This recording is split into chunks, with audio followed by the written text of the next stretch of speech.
All right, let's get into the profiling art of dating. Now, with autism, one thing I want to say is always do your profiling. You got to profile people just right and have the right response for the right situation. And, this is something everybody has. Like, to a lot of people, dating's a rocket science. So what you want to do is profile. Get an idea of, like, if you like somebody, figure things out. Get this sixth sense. And so, you can see some people who are serial flirters. They hit on everybody. And the way they act to you compared to other people is the main key. Because I put everything on a curve. Like, if you have a test and you get a 34 out of 100 and everybody else gets a 2 out of 100, then you probably got the A. And you the highest score compared to others. Now, if you're in an environment and you see somebody that hits on everybody and they don't even say 2 words to you, they're not interested. If you see somebody, on the other hand, who's very shy and yet they want to talk to you and be around you and like to do stuff that they don't normally like to do around you, then there's probably something there. And this is where you have that neurological response where people release dopamine in the brain and have this arousal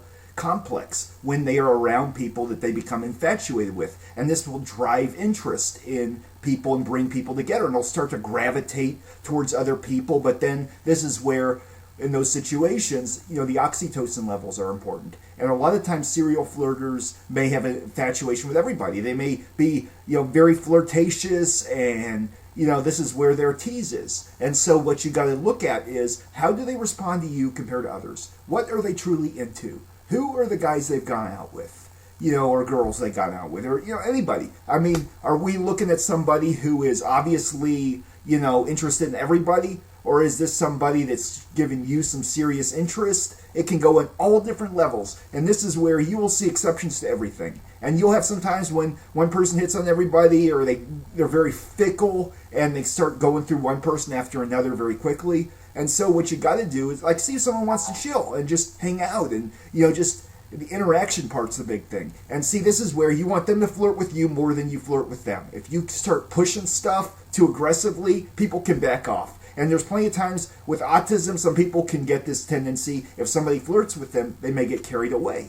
Now, in certain times that can happen, and other times, on the other hand, people can have situations where if they get too obsessed on somebody before the person's obsessed on them, then it can be an issue too. So basically, when it comes to Asperger's and relationship dilemma, basically, the flirting part can be hard because it's hard to compete with people who've dated since they were 13 years old, who just know it like the back of their hand, and they just know how to make common ground. They know how to go into a place and size up who's who. They know how to tell who's interested in them just as fast as a crackhead knows where to get his stuff in a new city. I mean, these people can just profile immediately. And so in this situation, this is where, profiling is important. And gaining a profile and looking at the male response. Like, if somebody's really tuning you, they're full attention. It seems to take a lot of interest in what you're doing. And they start doing teasing and stuff like that, but they pay a lot of attention and time around you. That is good. Now, if you see somebody who's a serial flirter and yet they act like they're busy all the time, or act like they got a boyfriend when they really don't, that's not good. So, the profiling part is important. And, a lot of sites like AskMen.com mention a lot of garbage that has no social validity, because you'll see men that are trying way too hard with people who have no interest in them, and the neurological response is absent. The person is humoring them. Maybe they give mixed signals because they like him as a friend, but then the other person's pushing too aggressively for a relationship. And so this is where the sense of humor and having this gravitating drive that draws people to you, and having some talent, or people think you're a chill, funny person and they enjoy your company, will help. And having lots of friends of the opposite sex that you can network with is really the key, because a lot of people struggle with relationships because, 1, they don't get out, 2, they don't know how to package themselves, 3, they don't interact appropriately, 4, they may stress too much on relationships, 5, they get too insecure and think that, oh my God, I want to hook up with this person, and then they see him talking to somebody else and like, God damn it, I think she likes him now. It's like, this is where you got to be secure and enjoy yourself. And if you are in a good mental state, you will be able to get your words out, and the right stuff will just come along, and you'll be able to interact and communicate. And this is where it's really important that you profile people's neurological responses, the way that they act in an environment, because some people are serial flirters, and the other category is the users too. And this, on the other hand, can be people who will hit on you to get what they want. and they may pretend like they like you when they really don't.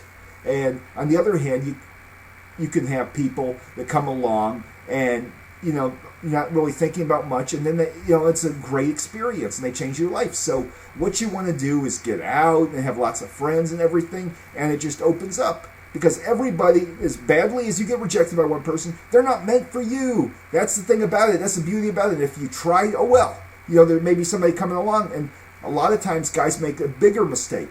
The girls that want them, they don't want back. And then they turn around, they want to get in this pursuit part and the fantasy land. And that fantasy land has got to be outgrown, or else it'll be hard to have a relationship.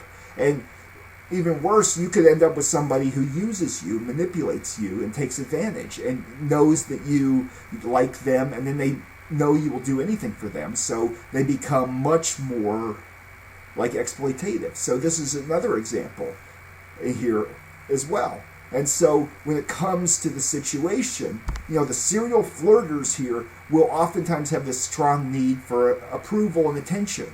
And you'll see that element in their personality, and they'll joke around with lots of different people. And, you know, you got to take everything with a grain of salt, you know, when people are like that. And do not stress too much. If you read too much into things, you are more likely to get ahead of yourself or over your head into a situation that is not happening the way you think it is. So, you know, this is my video, and this is the next installment.